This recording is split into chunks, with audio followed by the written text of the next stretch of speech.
it's nice to think of yourself as like an ecosystem, and you each having your own little niche, and a really thriving ecosystem. Everyone has their roles, and the distributor has their role, and the retailer has their role, and you as the farmer have your role. So if you each find your niche and do it really well, you can really create a thriving local food system. And that's what we're all about trying to do here. So find your niche and keep conversations going with each other, and find those ways you can work together and make it successful for all of you, because we need all of you. How many people do you have in Kentucky? Got a lot of people to feed here, right? They all eat, they all get hungry, so you just have to convince them to buy it local, and then you got them. So we were talking about post-harvest handling before we stopped, and we were talking about cooling, just to kind of bring you back to the table here. And we're talking about water cooling and how that's faster, but there's all those precautions to take. So let's talk about room cooling a little bit, and that basically means just putting your product into a cold room. And as I said earlier, it's very, very slow. So it's too slow for anything that's a high respiration crop or a highly sensitive crop that needs to be kept cold pretty quick. So your broccoli, your lettuce, your kales, your greens, you're going to have to do something else there. But it can work really well for chill sensitive crops, peppers, tomatoes, melons, cucumbers, eggplant.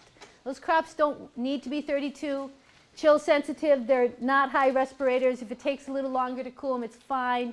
In my production system, we pick product and we ship it out within 24 hours for the most part. There's very little product that we hold. We do hold tomatoes and melons longer, and maybe cabbage if it comes in and it's mature and I want to get out of the field before it gets too big. I might hold that for a couple weeks. But for the most part, it's moving out. So for something like a chill sensitive crop, I'll just put it in the room cooler.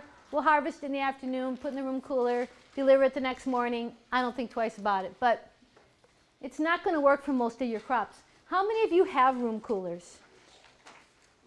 Good, I'm glad to see that. I think it's up there with that mechanical brush washer as one of the most important tools to have on a farm. And they don't have to be expensive. You can spend a lot of money on them, but you can also do them more reasonable. I don't think I've ever spent more than $300 on the box unit.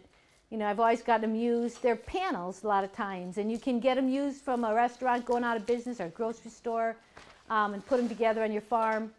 I have always liked to buy newer compressors just because they're more efficient. But again, I've spent like maybe $1,500 on a compressor and put it in, and it wasn't really that onerous. I've also bought used compressors but have been less happy with them used. So definitely look into getting one if you don't have one. And you have to have enough room because the cooling process is airflow. And if you some people just put it all in a refrigerator and it's jam full. Well, there's no air movement. You're not going to cool in there. It's just going to sort of sit there warm. It's going to take a very, very long time to cool.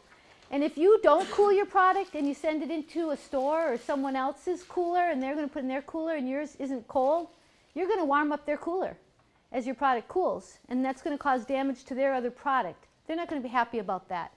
So getting it cool is really important. Some people like to put it on like a truck or a portable trailer can work good. It can work on the farm for your cooler. You can hook up and take it to the farmer's market. It got some portability. You can go in the field. We ran our farm with a stationary cooler, and then we had 2 portable coolers on trucks. And that worked out really well for us because we could deliver with the trucks, but we could also use them on the farm if we ran out of space in our stationary cooler. You can rent storage space. So some farms in our community, they'll have just enough room cooler space on their farm for their growing season product where it's moving through fast. But then they'll do a lot of winter storage of root crops and cabbage, and they need much more.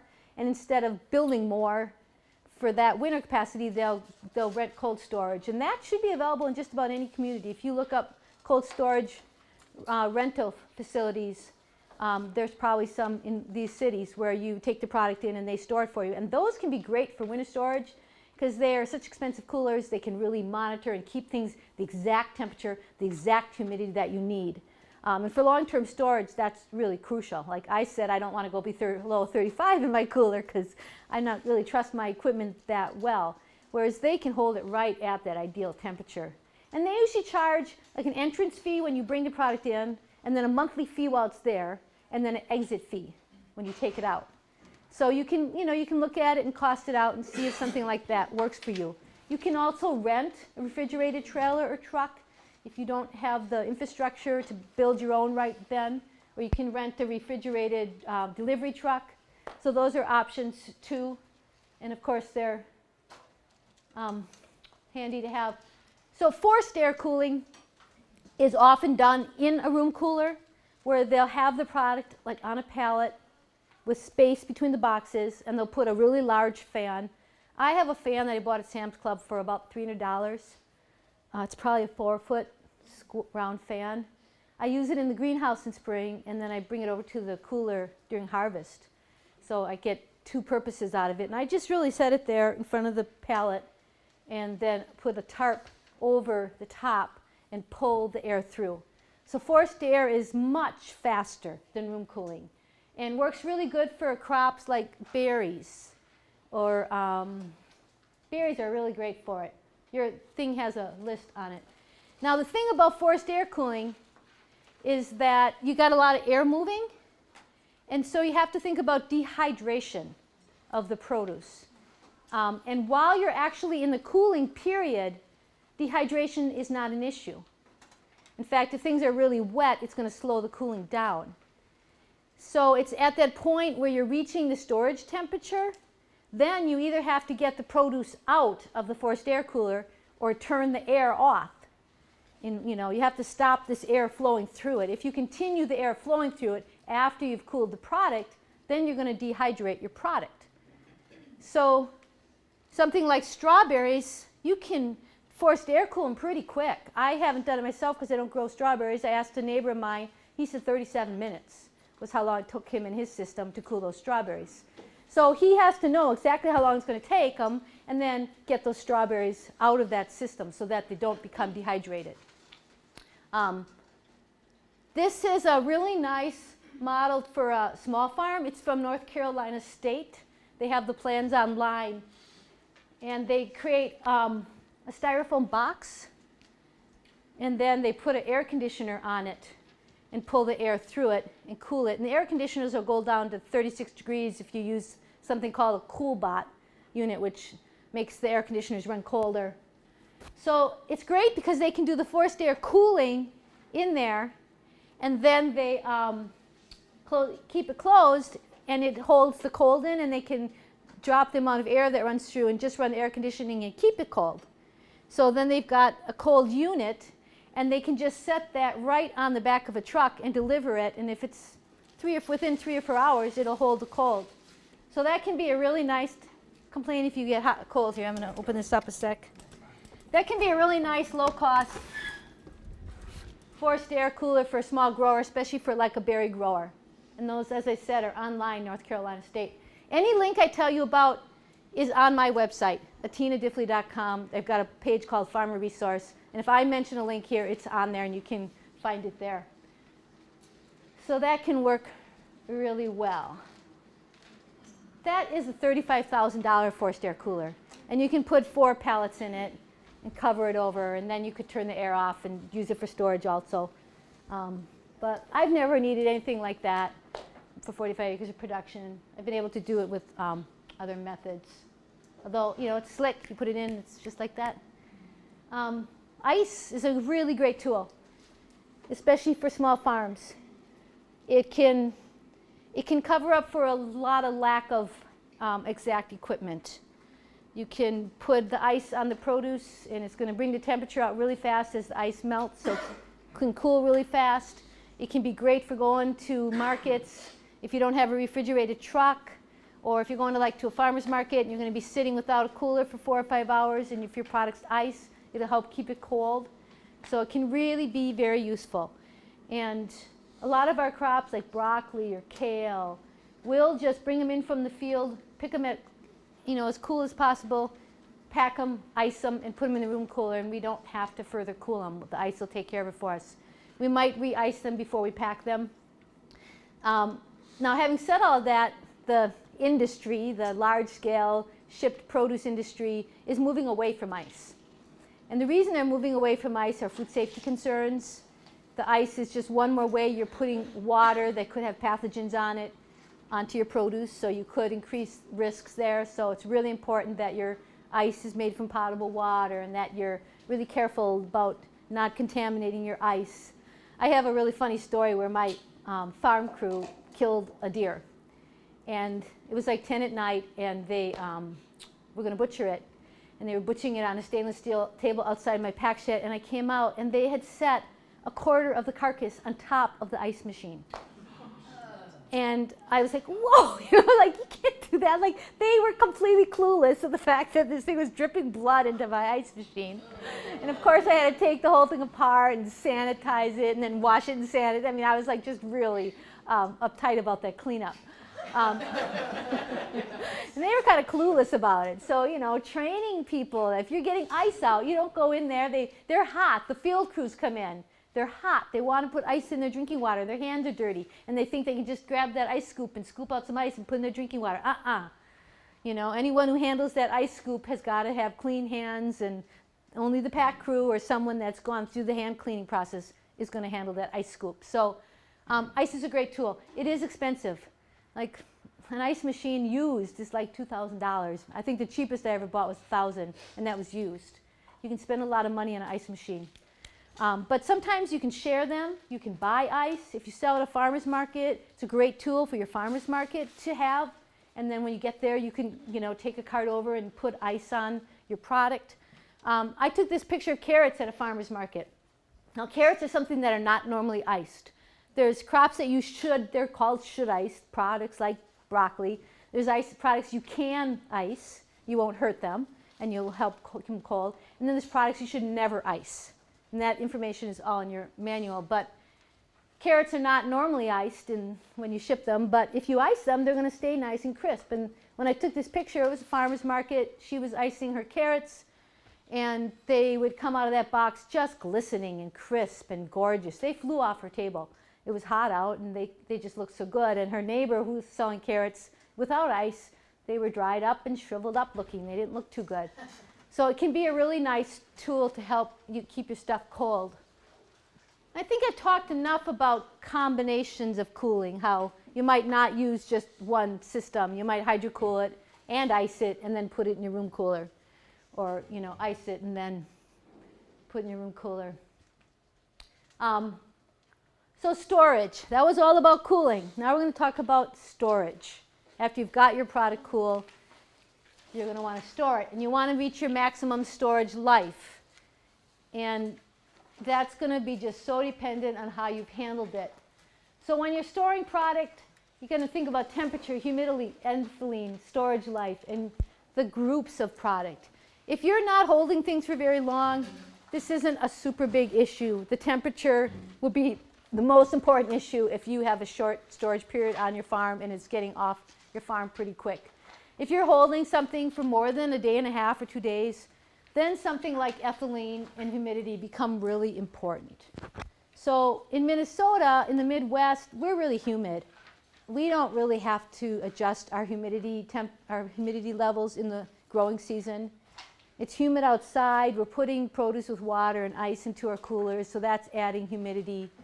It just isn't an issue. If anything, we have issues with too much humidity, and our compressor coils can freeze up if we have too much, and if your coils are dirty, they'll freeze up easier. But in winter storage, we do have to deal with humidity. So I'm guessing your summers are pretty humid, and it's probably not a big issue for you during the growing season, but it might be an issue later in the year. So there's lots of things you can do with that. And some of them are like putting water on the floor is a low-cost way to deal with humidity. If you do that, think about if you're spraying it and it's splashing up, you're walking on the floor, think of what could be on your feet. You don't want that splashing up food safety-wise onto your boxes. So if you want to splash water on the floor, don't have spray up, and it can make it slippery. So that's kind of like a food safety issue with getting your floor wet, but it will help you with your humidity levels. You could sprinkle some water on your product. Some people will use a large plastic bag, like a bin-sized bag, and put it actually over the stack of produce, or they'll put the carton inside of a plastic bag. That works really well for keeping the humidity in there because then it doesn't escape, and it keeps a nice little microclimate. The food safety people aren't real happy about that. And when you question them, they say, well, yeah, it's not actually an issue to have the bag over it. What they're concerned about is that you won't throw the bag away, that you'll want to reuse it, which is, of course, we don't want to throw the bag away. It's a plastic bag. We don't want to make extra plastic garbage. So they're afraid you're going to take that bag and then set it here and then come back and use it. And what did it pick up while you set it there in that process? And here you've got this wet condensation inside the bag and what's going to grow in there. So that's their concern with doing that. So chilling injury, there's a picture of chilling injury for you. We talked about that earlier. It's a serious problem if you cause it. You can cause it on your end. It might not show up for 2 days, show up in the store for the buyer, and they'll just think your product doesn't hold very well. And here it's something that's really avoidable, if not getting your product too cold. So, you know, crops like cucumbers, peppers, tomatoes, basil, green beans, if you get them too cold, then you're going to cause this kind of damage. And again, it's okay if they're in a colder space. You just don't want to let that product get too cold. And it's okay if it happens for a little while. It's not going to happen in 2 hours. But if it's sitting there for like 24 hours or even 12 hours too cold, then you're going to start to have damage. So, you know, in the ideal setting, you have 2 coolers. One cooler for your cold stuff and another cooler for your warmer stuff. But a lot of people don't have 2 coolers, so they might, you know, not have the money to do that. So some little tricks you could do is to hang a sheet of plastic. If you want to have 2 different temperature zones in your room cooler, maybe use these plastic strips that you put in the doorway to keep the cold in. Take out, you know, hang it up and see what the temperature is on the other side. It's going to block some of the cold air and you're going to have 2 zones. If it's too warm, cut some of the strips out or hang a sheet of plastic and cut holes until you get 2 zones that are the temperature you want. That can work really well. If you don't have very many things that are chill sensitive, some people will actually make like a little styrofoam box inside their cooler, and that's going to stay warmer in there. Or for something like basil, if you just have like a little, you can put it inside of a cooler and put the cooler inside your walk-in cooler, and that'll keep it from getting too cold. So that can work really well. We talked about humidity a little. You can buy mechanical humidifiers or foggers if you want to go that route. We talked about the plastic. There's a picture of a pallet with plastic. For root storage, you know, I have so much fun talking to farmers about root storage because they all have their own method. So if you talk to the experts, they say that roots should not be washed before storage and that they should go in a bin, pretty similar to this with plastic, and then you close it up and you got your little humidity in there and it keeps it right. When we talk to farmers, they tell you that the roots will be stained if you store them without washing them. And then they don't look as nice. So some farmers wash their roots before they store them, some don't. Some say, yeah, they stain, but it doesn't really matter. My customers don't care. Others care. My favorite is a farmer in northern Minnesota, and what he does is he washes them before he stores them. And then he takes a bin and he puts a plastic bin liner in it like this. And on the bottom, he puts about 1 inch of peat moss. And then he puts down a sheet of burlap. And then he puts the washed carrots on top of that. And all he does with all his root crops and closes it up. And that way, that peat moss, it absorbs the condensation and the extra moisture in there if there's too much. And then if it, you know, gets a little too dry, it releases it. And they're clean and they hold really well. So that's how he does it. And you can choose the expert's way or your way, whatever works for you. Squash is the same kind of thing. Some people like to wash it before storage, some don't. Here's an example of a farmer who washes it at harvest, puts it in bins, stores it in a warm greenhouse. This is from my pack shed. We didn't wash it before harvest. It's from my greenhouse. And we put it, the stuff that we were going to use within 6 weeks, we just put it in bins and we didn't worry about temperature and it was fine for 6 weeks. We just had it in the pole barn, you know, so whatever it was outside is what our squash was. The stuff we wanted to last longer, we put in a greenhouse and we piled it like this. And everybody will tell you not to let your storage squash touch. They'll lay it out like this on a screen, but we just had too much to do that. And so we ran, you know those drain field? They're like a 6-inch plastic pipe and they got holes in them. We ran those through the pile as we built the piles. and put fans on the end and blew air in them. And that worked out really, really well for us. And we could keep that into late January. We'd put a shade cloth over the greenhouse. We didn't really worry about perfect temperature. I mean, there's the ideal storage temperature for squash, but we didn't do that. If it was freezing out, we just kept it from freezing. We didn't make sure it was 55 or 60, and we were fine.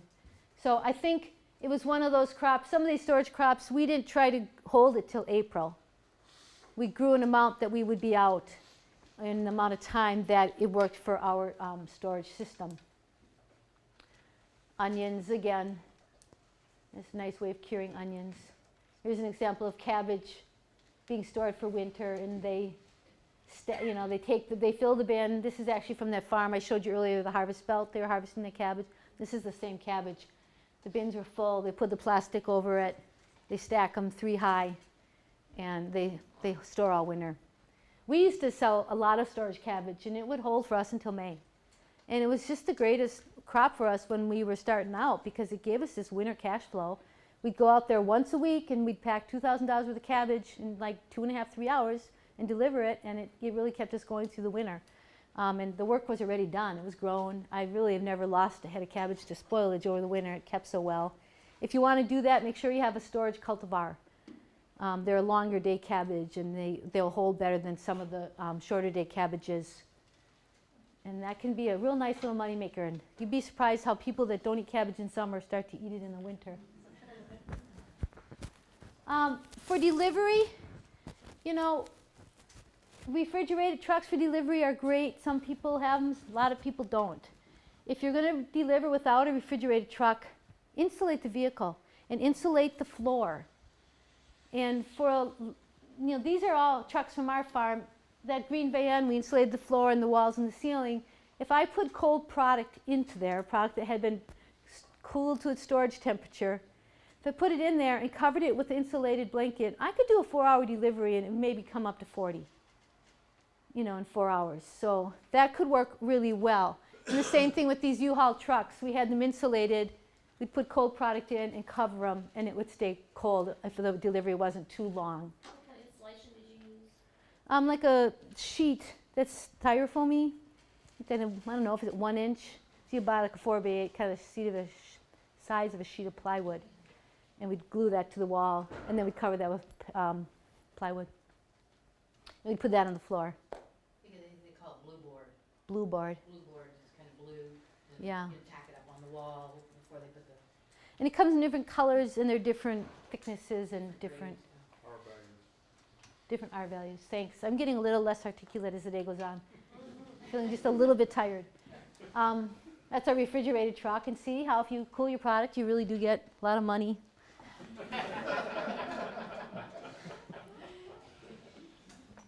When I saw that rainbow, I ran out of the house with my camera. I was like, I gotta get this picture. I'm gonna get so much mileage out of this picture.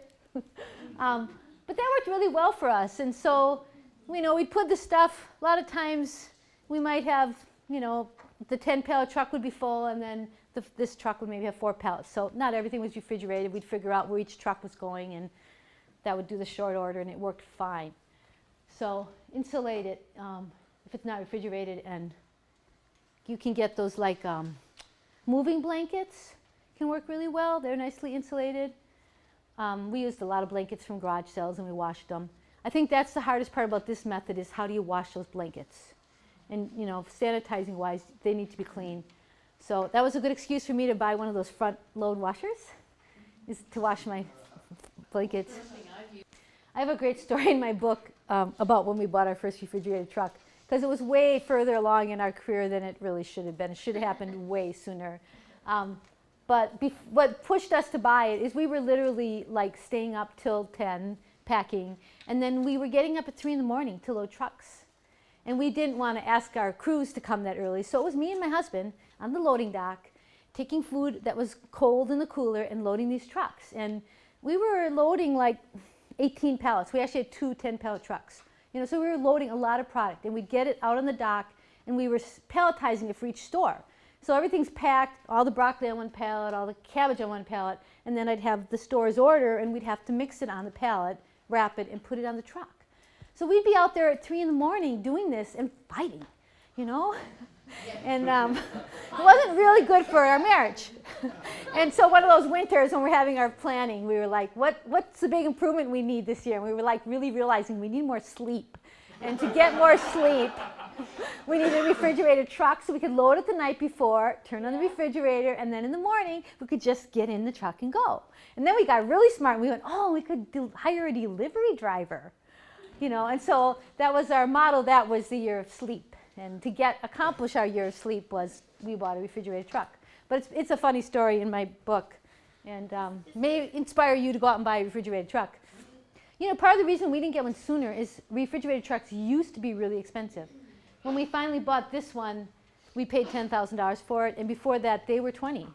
So it was just sort of this timing thing where they got cheaper. But I really can't advise you on that. And sometimes, you know, you can watch used and maybe get them, but there are plans online for building a CoolBot delivery vehicle, but I can't speak from experience on them. People that tell me they have CoolBots all say they're happy with them. And you know, it's a refrigerated unit. I mean, it's an air conditioner with this CoolBot unit. And they're much cheaper to run than a compressor. The CoolBot unit brings them down to 36, so they won't go down to 32, but 36 is good enough. What do you call it? A CoolBot.